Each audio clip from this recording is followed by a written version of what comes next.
वर्तमान समय में हमारे सामने जो ज्वलंत समस्या है आज की संस्कारहीन और दिशाहीन पीढ़ी, हम देखते हैं कि युवा वर्ग पढ़ रहा है, लिख रहा है, आगे बढ़ रहा है, लेकिन उसमें कोई संस्कार नहीं है, न बड़ों के प्रति न परिवार के प्रति। उसको उसके सामाजिक दायित्वों का, कर्तव्यों का पता नहीं है, उसको क्या बनना है उसको ये भी नहीं पता है।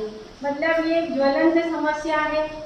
भले हम कितना ही टेक्निकली प्रौद्योगिकी रूप से खेल खेल में उसको शिक्षा दे के आगे बढ़ा रहे हैं, लेकिन पहले उसको हमें बेसिक शिक्षा देना है कि उसके नैतिक कर्तव्य क्या है, वो किस तरीके से आगे बढ़े, स्वयं भी आगे बढ़े, अपने परिवार, समाज और देश को भी आगे बढ़ाए।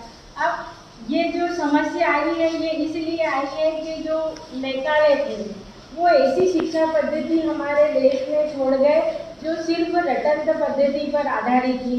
यानी बच्चा पढ़ लिख तो लेता था लेकिन उसका बौद्धिक विकास नहीं हो पाता था और वो पूरे समय पढ़ता ही रहता था, यानी उसका जो शारीरिक विकास नहीं हो पाता था। उसके अंदर क्या छिपी हुई प्रतिभा है उस बच्चे को स्वयं को ही नहीं पता था। तो अधिनियम 2001 के अनुच्छेद 45 में 86वां संशोधन किया गया। उसमें सभी राज्य सरकारों को निर्देशित किया गया कि सब अपने अपने राज्य में बच्चों की औपचारिक शिक्षा को अनिवार्य कर दे। यानी पूर्व में जो शिक्षा दी जाती है वो बच्चे के आगे के जीवन की दिशा को तय कर देती है कि बच्चा किधर जाएगा, उसकी क्या कमियां हैं वो भी हमें पता चल जाएगी, उसमें क्या सुधार किया जाए। तो राज्य सरकारों को 100% नामांकन के लिए निर्देशित किया गया। वर्तमान में 2025 तक ये लक्ष्य रखा गया कि सभी जो बच्चे हैं 4 से 6 वर्ष की उम्र के, उनको अनिवार्यतः पूर्व प्रारंभिक शिक्षा दी जाए। इसके लिए राष्ट्रीय साक्षरता मिशन में जो निपुण 2021 और FLN foundation of literacy and numeracy, ये तो ऐसे कार्यक्रम हैं जो इस 2 वर्ष की शिक्षा जो अनिवार्य की गई है, जिसे हमने पूर्व प्रारंभिक शिक्षा नाम दिया है, इसमें वो सारे कंटेंट डालेगी जिसमें बच्चा खेल के द्वारा सीखेगा, खिलौना आधारित शिक्षा के द्वारा सीखेगा और भारतीय संस्कृति का भी उसको नॉलेज कराया जाएगा। खेल खेल में गतिविधि, कठपुतलियों के गेम के द्वारा, बाल गीत, पर्यावरण गीत और हमारी टेक्निकली कार्टून, मूवीज, एनिमेशन, इनके द्वारा उसको ये सारे खेल खेल में शिक्षण अधिगम का कार्य कराया जाएगा। अब वर्तमान में हमको इस पूर्व प्रारंभिक शिक्षा की आवश्यकता क्यों महसूस हो रही? क्योंकि पहले माता को प्रथम गुरु ऐसे ही नहीं कहा गया, क्योंकि बच्चों को जो ये पूर्व शिक्षा है ये अपनी माँ दे देती थी।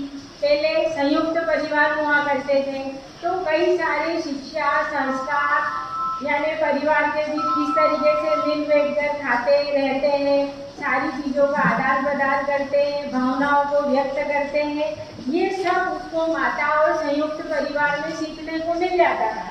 लेकिन आधुनिकीकरण की दौड़ में क्या हुआ, माता भी कामकाजी हो गई और संयुक्त परिवार का स्थान एकल परिवारों ने ले लिया। तो अब बच्चे को वो शिक्षा और संस्कार कहाँ से आए या उसकी जो भावना है वो कहाँ व्यक्त करे, उसके अंदर जो संप्रेषण की कला है वो कैसे विकसित हो। तो इसके लिए फिर NCERT 2000 पाठ्य चर्चा में निर्धारित किया गया कि जो 4 से 6 वर्ष की उम्र के बच्चे हैं उनको पूर्व प्रारंभिक शिक्षा दी जाए। इसके लिए nursery, Montessori school, LKG, lower kindergarten, UKG, अपर किंडरगार्टन और सरकारी क्षेत्र में आंगनवाड़ी, बालवाड़ी आदि क्षेत्र स्थापित किए गए हैं। अब बच्चा चाहे ये निजी हो चाहे प्राइवेट हो, यहाँ जाएगा और अपना पूर्व जो प्रारंभिक शिक्षा से पूर्व का जो नॉलेज है वो गेन करेगा और उसके अंदर वो सारी गुण, आदतें, अच्छे संस्कार जो हम आने वाली युवा पीढ़ी में चाहते हैं वो अपने आप उत्पन्न हो जाएंगे। पहले ड्रॉप आउट बच्चों की संख्या प्राइमरी सेक्शन में भी कई सारे होते थे, क्योंकि बच्चे इतने लाड प्यार में पढ़ते थे। तो शिक्षा का जो पाठ्यक्रम था वो सिर्फ किताबी था। अब किताबी के कारण उनको जो बोझिल महसूस होता था, उबाऊपन लगता था। तो इस तरीके से हमने कार्टून, टीवी, किस्से, कहानियाँ, लोकगीत, इनके द्वारा बच्चों को क्या करा, प्रकृति से भी जोड़ा, लोक संस्कृति से भी जोड़ा और उनको क्या पसंद है वो भी करा। अब खेल खेल में, अधिगम में इस तरीके की सामग्रियाँ जो बच्चे सिर्फ देखकर पता कर सकते हैं क्या है, और उनको पिक्चर्स के द्वारा रोचकता का भी अनुभव होता है। न्यूमेरिकल्स के लिए उनको इस तरीके की जो चार्ट वगैरह हम उपलब्ध कराते हैं, और ये इस तरीके के जो पजल गेम होते हैं, इनमें बच्चे से हम पूछेंगे, वो उसको जो स्विच दबाएगा, इस तरीके से हम उसके संज्ञानात्मक कौशल को भी बढ़ावा देंगे। और पूर्व प्राथमिक शिक्षा से पूर्व बच्चों को रीडिंग, राइटिंग और अर्थमेटिक, इन तीनों चीज़ों के कॉन्सेप्ट क्लियर हो जाते हैं। यदि बच्चा ये औपचारिक शिक्षा से पूर्व इन तीनों को गेन कर लेता है, तो निश्चित ही जो हमारा 2047 का सपना है कि भारत वैश्विक शैक्षिक महाशक्ति के रूप में उभरे। अब यहाँ पर एक बात मैं बोलना चाहूँगी कि उन पूर्व प्राथमिक शिक्षा ने एक महत्वपूर्ण योगदान बालिका शिक्षा के लिए भी दिया है, क्योंकि कई सारी बालिकाएं महज स्कूल इसलिए छोड़ देती थी कि उनके छोटे भाई बहनों की देखभाल कौन करेगा। तो अब एकीकृत शालाएं बनाई गई, उसमें 1ली से 12वीं तक के स्कूल संचालित होते हैं, और हमारे भारत में 25% आंगनवाड़ी सेंटर ऐसे हैं जो उस एकीकृत शाला में ही लग रहे हैं। इस तरीके से छोटे भाई बहन की देखभाल वहाँ हो जाएगी और वो बालिका अपनी शिक्षा आगे पढ़ पाएगी। इस तरीके से एक बात और कि ये जो मॉन्टेसरी स्कूल है, ये मारिया मॉन्टेसरी के सिद्धांतों पर आधारित है।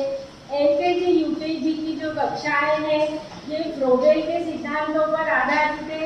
इसी तरीके से जो सरस्वती शिशु मंदिर में जो शिशु कक्षाएं चलाई जाती है, पूर्वार्ध और उत्तरार्ध, ये आरएसएस के सिद्धांतों पर आधारित है। और हमारे जो सरकारी स्कूलों से रिलेटेड आंगनवाड़ी या जो बाल मंदिर है, ये गांधी जी के सिद्धांतों पर आधारित है।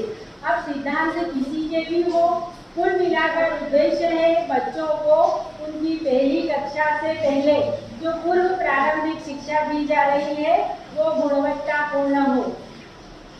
धन्यवाद।